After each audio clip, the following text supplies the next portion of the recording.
You're probably using your credit cards the wrong way. And these mistakes could be quietly costing you hundreds, thousands, and maybe even tens of thousands of dollars in the long run. And that's exactly why in this video, I'm breaking down the top 5 biggest beginner credit card mistakes so that you can avoid them before they cost you a lot of real money. Now, if you're new here, hi, my name is Joe Parys, self-made millionaire, currently paying more than $3,000 in premium travel credit card annual fees. And because I've learned the points and miles game, I've been able to fly Emirates first class, Qatar Airways Q Suites, Emirates and Singapore business class, and I recently just booked Japan Airlines new first class suite. I personally took my credit score from 600 all the way now to over 800. So let's go. Now, mistake number 1 that I see beginners making is that they actually get the wrong cards to start with. This is one of the most common mistakes that I see because a lot of people just grab the first card that they're offered, maybe from their bank, a store, or just because their friends have it without actually even thinking about what they actually need. Now, the problem is that every credit card is different. And that's why here on this channel, you smash up the like button, hit the subscribe button, and click the notification bell because we break down these credit cards in depth so that you know exactly which ones are going to be the best for you,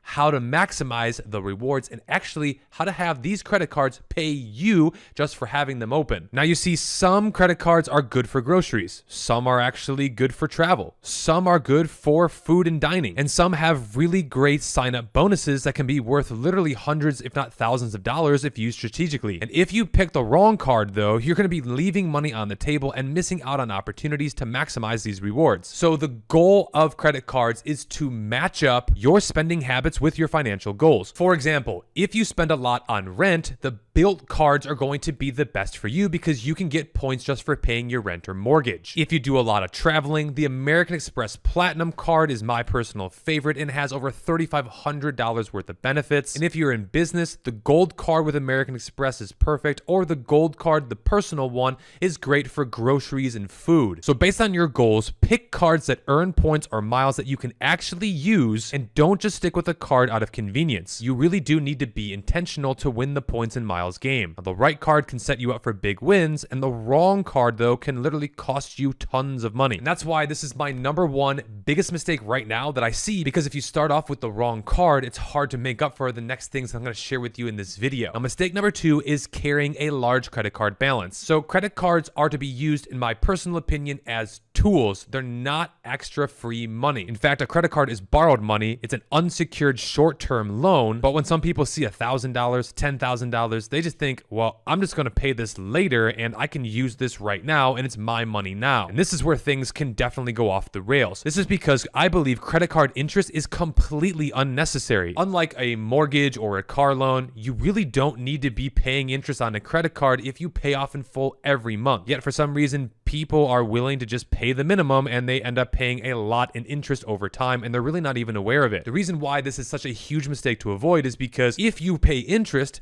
that interest goes to the credit card companies. They then give a percentage of that back to the people who aren't paying interest in the form of points and miles. It's kind of a little game, but to be honest, if you're paying interest, you're paying for me to have a sweet vacation, and well, thanks again. But because you subscribe and you're here on this channel and you're watching this video, you know to avoid this mistake, so that way you don't have to pay for either my or somebody else's vacation. That's the trap. If you want to win this game, don't carry a balance. Or if you are going to carry a balance, make sure it's very small. Me personally, I've never paid interest, and that is my goal, because the moment that you do pay interest, you're already behind the 8 ball and losing the credit card game. And yes, it is a game. So at the end of every month, every statement period, do your absolute best to pay your credit cards off in full. That way you can win the game with me here on this channel. Now, speaking of having and carrying a balance and making even more mistakes, tip number 3 here is only making the minimum payment. This is the trap that I see most beginners making. It's because they go and they look at their statement and there's a little minimum payment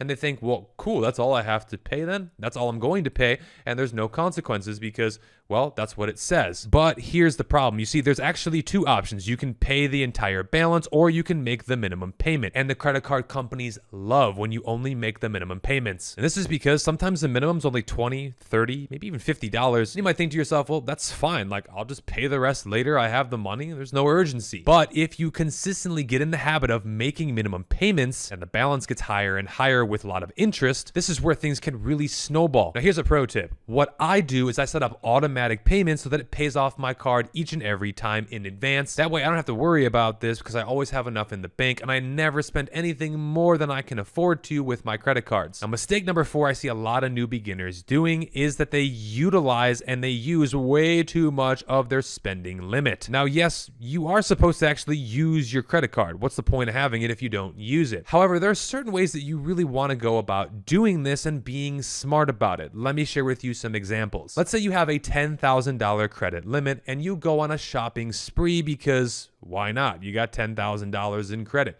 You spend, let's say, $8,950. Now, even if you plan to pay this off, but you hold this amount on the card for a long period of time by, let's say, using the minimum payment option, which again is something that you should be avoiding, but you think to yourself, well, I don't really care about a little bit of interest. I'd rather just have these things now. I need them. This could absolutely kill your credit score. Here's why. There's something called credit utilization, and it makes up about 30% of your credit score. It measures how much your available credit you're using, and by using close to 100%, this looks very risky to future lenders, even if you end up paying it off later. And here's a pro tip that most people end up missing, and when I was a beginner, this one caught me. Your statement date matters a lot, and you really want to pay off your card before the statement even hits. So if your balance is high the day of, your score could take a massive hit. So here's what you should do. Pay very close attention to a week or two before your statement close date, and don't max out your card even if you technically can pay it back. Use a small amount of your utilization. Anywhere between 10 to 20% is ideal, up to 30%, but I wouldn't go over that. And this is how you're going to avoid this trap and also be able to increase your limits over time. Now, mistake number 5 I see that you absolutely have to avoid is taking a cash advance. Look, the truth is credit cards are not debit cards. You should not be getting any sort of cash from your credit card, even though it's an option, because these come with insane interest rates as well as massive fees. Now, if you don't have the cash, you shouldn't be buying things, period, and you really want to avoid cash advances at all costs. Now, here's one of the only exceptions. If you really, truly, in an absolute emergency, need to pull cash out from your credit card,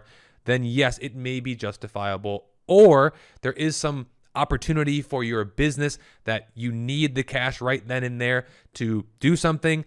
That might be the only exception if you're smart with your money, and I'm talking to somebody who's way more advanced than a beginner, so yeah, that's probably not going to be you. But the truth of the matter is, you should only be taking money out of your bank if you go to your bank, or just use your debit card because it's free to do so. You really don't need to do this. Now, I have a few bonus mistakes because you stayed all the way to the end of the video, so thank you for all of your support. Now, the first bonus mistake, though, is not using your credit card at all. Now, for me, this happens with cards that, well, truthfully, I just don't really use a lot anymore because I have so many, aka my older cards. Just because I don't use them as much, I'm using other cards and they're just kind of out of date. Now, the reason this is a mistake is because banks want to see that you're actually using the card, because if you're just sitting around with a bunch of credit and then you open up new cards, even if you have a really good score, they want to see that you're actually using the credit card itself, because they don't want to just be giving you more credit for no reason. Again, it's a bigger risk on their end in case you end up using all of it for whatever reason in the future. So a pro tip here is to put small recurring charges on a card. Even just a few dollars a month can really add up, and then it keeps your spending history good. And remember, just having a little utilization is good, but carrying a balance over month to month is not. Now, your second bonus mistake is using the wrong card at the wrong time. Let me give you an example. One of my favorite cards is the American Express Platinum card. It's great for travel, but if I were to buy something with my business, I would 100% never use the American Express Platinum. The reason why is it only gets 1 point for $1 in all other categories besides travel. Or if I use my new Palladium card, I can get double the amount of points for the exact same spend. Now, if it's only for, 20, 30, 50 bucks, it's probably not going to be that big of a difference. However, if you're a business owner or somebody running ads, this can make a huge difference, because if you spend $100,000 on ads on the Platinum card, you're only going to get 100,000 points. If you spend it on the Venture X, you get 200,000 points, and 100,000 points extra can be the difference between a first-class flight on Emirates or Japan Airlines or not having one. So knowing the details of your cards is very important. So make sure you're choosing the right ones when you're spending your money. Now, this can get a little confusing because there's different categories and there's different cards for different categories. And that's why you come back to this channel and you keep watching, because I'm going to teach you all the ins and outs of all these different cards, all the different details, so that you can win the game of credit cards. That's my goal for you. So if you've enjoyed this video, smash the likes, click the subscribe button, and hit the notification bell. Share this video with your friends, and thanks for watching. We'll see you in the next videos.